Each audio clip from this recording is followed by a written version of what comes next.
எங்களுடைய இனம் அழிக்கப்பட்ட வரலாற்றினை நாங்கள் காட்சி ஆதாரங்களுடன் சமர்ப்பிப்பதற்கு கடமைப்பட்டிருக்கின்றோம்.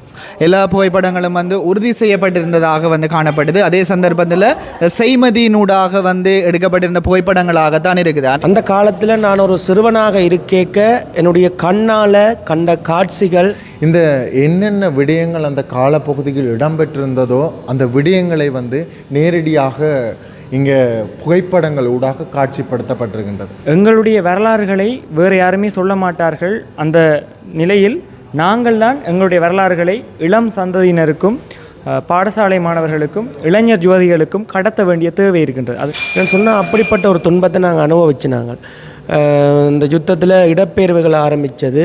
உண்மையிலேயே எங்களுடைய இனம் பட்ட, அதாவது தமிழினம் பட்ட துன்ப துயரங்கள் இவ்வளவும் வெளி இடங்களுக்கு வெளிக்காட்ட வேண்டும். ஒரு பக்கத்தால் யுத்தம் நடந்து கொண்டிருக்குது, செல்வீச்சுக்கள் இடம்பெற்று கொண்டிருக்குது, ஒரு பக்கம் மழை பெய்து கொண்டிருக்குது. இந்த ஒரு சூழலில் மழையினுடைய தண்ணி வீட்டுக்குள்ளே வந்துட்டு, இப்போ பங்கர் கூட தண்ணிக்கு இருக்குது. அப்போ அந்த தண்ணிக்குள்ளே நாங்கள் இருந்து அந்த நேரத்தில் எங்களுக்கு உயிர் ஒன்று தான் முக்கியமாக இருந்தது. இந்த போர்க்கால சூழல்லே எனது சிறிய பராய அந்த அனுபவம்ன்றது பயங்கரமாக எங்களுடைய சூழலை, எங்களுடைய சமூகத்தை தாக்கி இருக்கின்றது. இல்லை போனால் எங்களுடைய வீட்டுக்கு மேலேயே செல் விழுந்தது. இருக்க இடம் இல்லை, உடைகளோ உடைமைகள் எல்லாத்தையுமே நாங்கள் இழந்துட்டோம். அப்போ உயிர் ஒன்று தான் தேவைன்னு சொல்லி நாங்கள்லாம் ஓடேக்க நாங்கள் எல்லாம் கடந்து போய்கொண்டு கேட்க அந்த நேரத்தில் ஒவ்வொரு இறந்து கிடந்த மக்கள், எமது சகோதரர்கள் அவர்கள் நாங்கள் செல்லைக்க கடந்து போய்க்க அப்படி இறந்து கிடந்தார்கள். சில இடங்களில் மூடி கிடந்திருந்தது. அது எங்களுடைய இந்த போர் சூழல்லே நான் ஒரு சிறிய வயது பிறப்பிலே எங்களுடைய படிப்பு சமூகங்கள், எங்களுடைய வாழ்வாதாரங்கள், எங்களுடைய உடைமைகள் அனைத்தையும் இழந்திருக்கின்றோம். அவர்களிருந்து வெளியில் வந்தோம்னு சொன்னால் செல் பீஸுகளால் நாங்கள் பாதிக்கப்படணும், இல்லாட்டிக்கு துப்பாக்கி ரவைகள் அதுகளால் பாதிக்கப்படணும். உயிரோடு நாங்கள் திரும்பி மீளவும் வெறுவோமோ என்கின்ற ஒரு அச்சத்தில் தான் அந்த சூழலில் நாங்கள் இருந்து இதில் இந்த முள்ளிவாய்க்கால் கஞ்சி கொடுக்கப்படுது.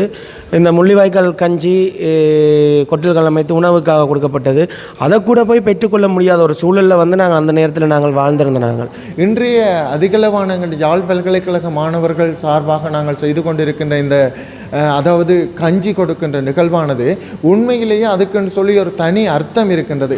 எங்களுடைய உயிரை காத்த மருந்தென்ற பெயரில் தான் அந்த கஞ்சி இன்றைக்கு நாங்கள் அதை வழங்கி கொண்டிருக்கிறோம். அதில் அந்த கஞ்சியினால் தான் நாங்கள் இன்றைக்கு உயிரோட அதிகளவான மக்கள் மீளவும் திரும்பி இந்த சூழலுக்கு வந்திருக்கிறோம் என்றது உண்மை விடயம். தமிழினத்தின் மீது கட்டமைக்கப்பட்ட சிங்கள பேரினவாத அரசாங்கங்களுடைய படுகொலை எவ்வாறு நடைபெற்றது, காலங்காலமாக தொடர்ச்சியாக இலங்கை சுதந்திரமடைந்திலிருந்து தொடர்ச்சியாக தமிழ் மக்கள் எவ்வாறான இன ஒடுக்குமுறைகள் அடக்குமுறைகளுக்கெல்லாம் உட்பட்டார்கள் என்ற அனைத்து விடயங்களும் நடந்த உண்மை சம்பவங்களை தெரியப்படுத்துவதாகத்தான் இந்த சம்பவங்கள் அமைந்திருக்கு என்று சொல்லி நாங்கள் சொல்ல வாரோம்.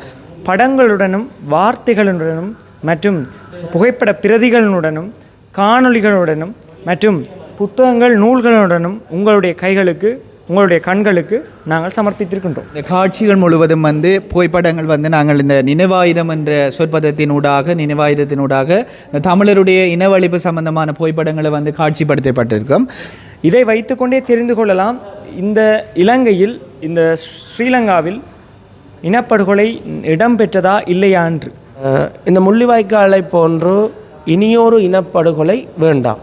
எங்களுக்கு இன்னொரு சூழலிலே இன்னொரு யுத்தமோ எந்த ஒரு இதுக்குமே எங்களுக்கு தேவையில்லை. ஆனால் எங்களுடைய உரிமைகள், எங்களுடைய நிலைப்பாடுகள் வெளி உலகத்துக்கு தெரிய வேண்டும், எங்களுக்கான சம உரிமைகள் கிடைக்க வேண்டும் என்பது எங்களுடைய பிரதான அபாவாக இருக்கின்றது. எமது மக்கள் சுதந்திரமாக வாழணும், மக்கள் அவர்களுடைய பிரச்சனைகளை தெளிவாக வெளிப்படையாக கதைக்கணும் என்றதை நாங்கள் பல்கலைக்கழக மாணவர்களாக நாங்கள் வலியுறுத்தி நிற்கிறோம். எங்களுடைய இளைஞர் யுவதிகளும் இதை காத்திரமாக தெரிந்து கொள்ள வேண்டும் என்று நாங்கள் நினைக்கின்றோம். மிகவும் பாதிக்கப்பட்ட ஒரு சமுதாயமாக வாழ்ந்தாங்க.